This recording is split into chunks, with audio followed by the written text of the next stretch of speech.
what's up guys, welcome back to another reaction. This is a video reacting to Lost in the Pond. It's been maybe like a week or two. But this one is 6 ways British and American gas stations are very different. I've always enjoyed these sort of differences between things that we don't even necessarily think about in general, sort of like just in general. I've never thought what's the difference between gas stations in the US and in the UK, but I guess we're just going to see, right? I mean, I don't know what to really expect. I mean, I know the differences. In the US it's called a gas station, here it's called a petrol station or like a service station. But yeah man, I mean, we're just going to see. I mean, in the UK we've had a gas, was it gas? No, we've had a, I guess it is gas. We've had a problem with petrol and the queues were like crazy at certain petrol stations. Certain petrol stations didn't have any petrol there. It was a bit of a mess, I'm not going to lie, for like at least a week or two. But I think it's sorted now. I don't really pay attention to it because I don't drive, so it's not that deep for me. But I feel like things like buses weren't going and stuff, so like everything was just messed up. But I mean, yeah, I mean, I don't know if this is why this video was actually made. Maybe it was made around the sort of time this happened, but we're going to see, we're going to check this out. Shout out to Lawrence, of course. Subscribe to him if you haven't already. Links in the description to his channel. Shout out to my Instagram, my Twitter, links in the description for those who want to follow. Same for my Patreon, links all there for those who want to find my Patreon videos. But yeah, I'm going to try and keep this video under like 30 minutes because I'm cooking something, so let's jump into this. And if this sounds extreme, the average cost of petrol in Britain is higher even than that.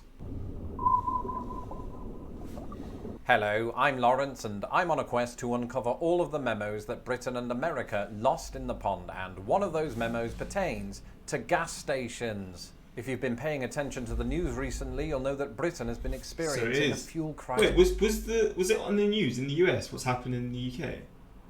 I mean, I guess it might have been actually. But yeah, he explains it. It's literally probably what sparked the interest in doing this video. Much of Britain has reported dry pumps due to a truck driver shortage, and this has led to panic buying. And because of the nature of my channel, many Americans have gotten in touch to inquire about some of the differences that they've noticed while watching the... Bro, you don't get gas stations this small. From what I know.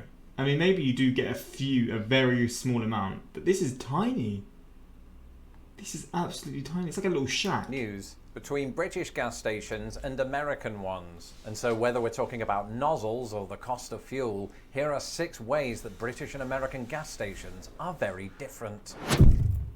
We can hardly talk about this subject without first covering the differences in terminology. The major difference here, of course, is the fact that Americans refer to the fuel that you put in your car as gasoline, while in Britain, this is known as petrol. But just as with the word soccer and aluminum, the word gasoline didn't originate in the United States, but Britain. Wow. The word is widely believed to have evolved from the word cazoline, as in cazoline oil, named for its founder, John Cassell, who was a 19th century British businessman.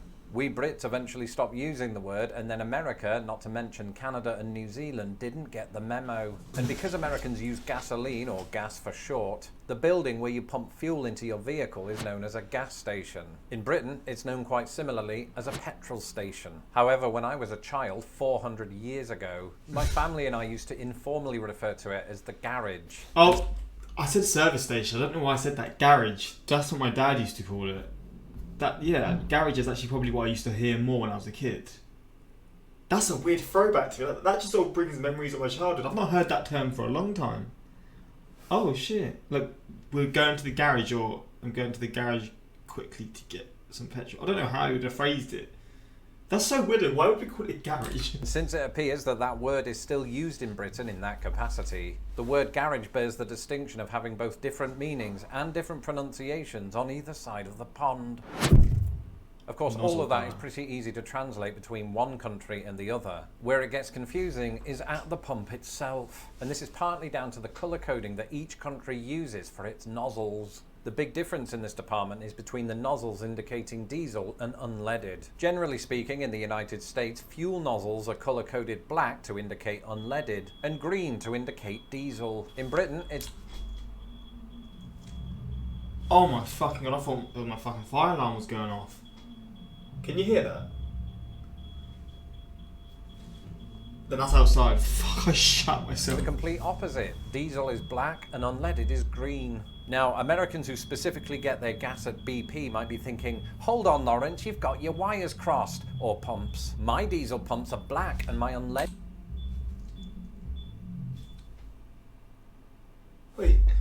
I'm so confused. Can you hear that? I'm sorry, please. I don't know if it's loud enough for you to hear it or not. It is green. And that's true.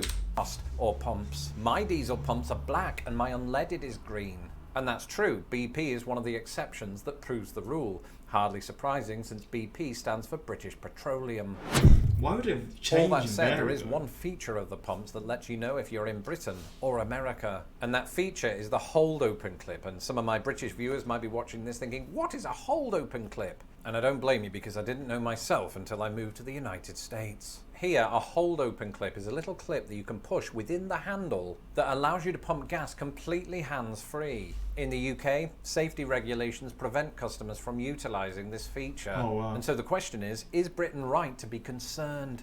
And the resounding answer to that question is partly. You see, in the United States, use of the hold open clip has been indirectly responsible for about 100 static fires every year. And while this is very unlikely to happen, the vast majority of these fires have been caused by customers using the hold open clip while returning to their car. And so the static resulting from the person rubbing against their seat and then returning to the hands-free pump has been known to start fires. What the All fuck? that to say, just be more aware of flammability when passing gas. That's true in both senses of the phrase. That's wild as hell. Travel is obviously quite restricted right now, but when American tourists do visit Britain, they could be forgiven for looking at the cost of British petrol and thinking, ooh, it's cheaper than in the States. But in fact, the opposite is true, and by some way. Travellers will be aware, of course, that the number written on the board is written in pounds sterling, and that this equates to a slightly higher number in US currency. But there's one other very important conversion to consider: gallons to litres. A US liquid gallon is equal to about 3.7 litres. So let's say that the cost of fuel at a British petrol station is £1.30 by the litre.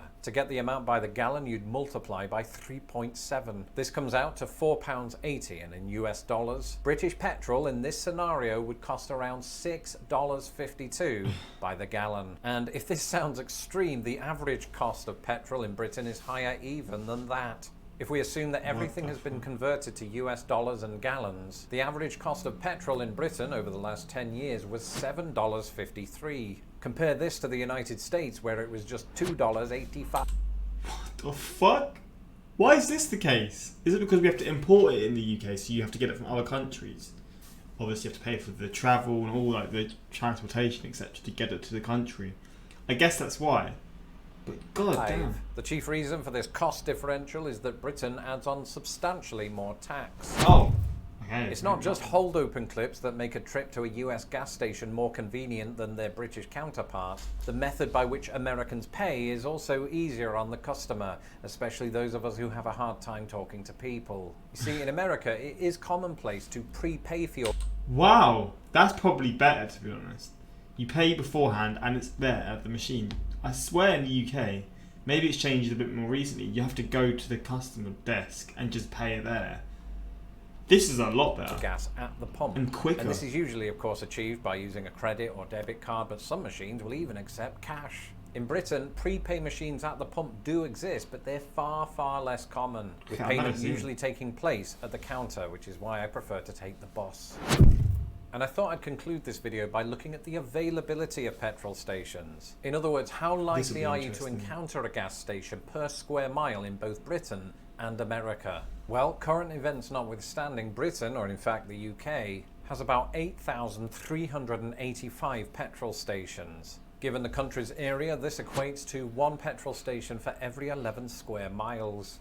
Unsurprisingly, the United States has substantially more. As of 2012, it boasted around 114,000 nationwide. But, and I think I've mentioned this before, the United States is substantially larger than the UK, and on that score has only one gas station for every 33 square miles. Now, this really shouldn't surprise anybody. Britain, of course, has a much higher population density than the US. And this is dramatically true if you compare Britain with many states west of the Mississippi. In fact, it turns out there are numerous places out west where there are no gas stations for over 100 miles. So if you forget to fill up beforehand, it could be a long walk. That's it for this episode. Let me know in the comments below if you've experienced the other... The more you know, right? But I don't know, I just find these interesting because it's just random things about random... It's random facts about random things that I would have probably never even looked into before.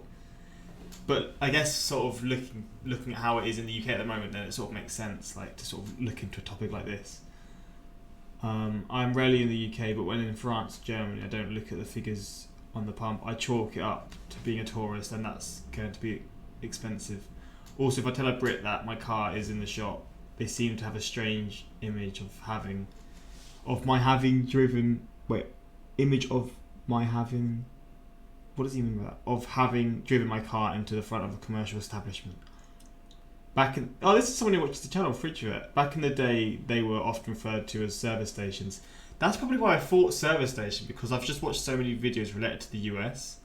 I'm just thinking of the US's terminology, when in actuality, I don't think I've ever actually used it. A service station is usually when you have like a petrol station, but also grouped around like a few restaurants and stuff. Like sort of, if you're on like a long road trip, you'll stop off here to like get some food, fill your gas up, then go on with your day. I think that's what a service station would be, like not just a gas station alone. Or the petrol station. I'm saying gas station. Fucking hell. And it was not uncommon to have a garage and a mechanic there that has largely gone by the wayside in the 21st century. See, that would be quite handy, to be honest. I don't know why you'd get rid of that, but maybe just the business wasn't right or something. I love that you're able to make a living off this. Yeah, it's cool, man. It's cool, and he deserves it because he probably looked into quite a lot of stuff, to be fair. But yeah, hopefully you enjoyed this reaction. Like I said before, if you haven't already, check his channel out. Help him get to 310,000 subscribers. I don't know if I've got the ability. I probably don't, because all of you are probably subbed to him. But if you haven't already, links are in the description to this video, which from there you can then subscribe to him. But yeah, hopefully you enjoyed, and till next time, like, subscribe. Peace.